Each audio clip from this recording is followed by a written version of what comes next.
Et Julia nous rejoint pour poursuivre notre voyage culturel. Julia qui vient nous parler d'un événement européen. Et ça, on en trouve les raisons et les explications sur la toile. Exactement, la nuit européenne des musées. Je vous propose de vous laisser guider par la sélection des blogueurs sur Internet, des blogueurs culturels qui vont nous proposer, eux, une façon de suivre cette nuit européenne. Alors, on démarre avec les blogueurs parisiens. Mademoiselle Bonplan, par exemple, qui nous propose plein d'idées très chouettes.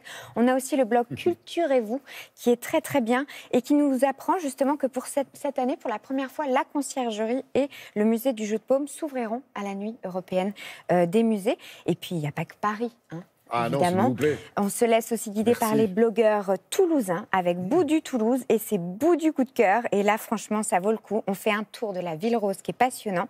À Toulouse, on a également ce blog qui s'appelle Culture des Confitures. On part également à Lyon.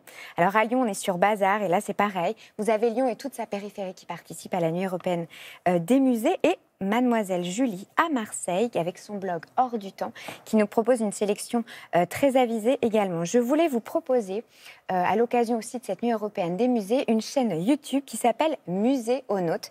Alors cette chaîne YouTube, c'est une chaîne de vulgarisation scientifique, comme on dit, en l'occurrence historique, artistique.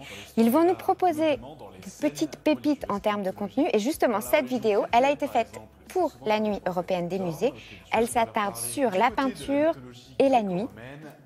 C'est très sympa. Endymion, à qui la déesse de la lune, Diane ou Sélénée, ça dépend des versions. C'est clair, c'est impeccable, c'est simple. Les contenus ne prennent pas plus de 9-10 minutes à chaque fois en fonction des thématiques. Donc ça va vite, c'est efficace. Moi, je sais que j'aime beaucoup la vulgarisation sur YouTube parce que c'est extrêmement référencé, bien fait et très clair.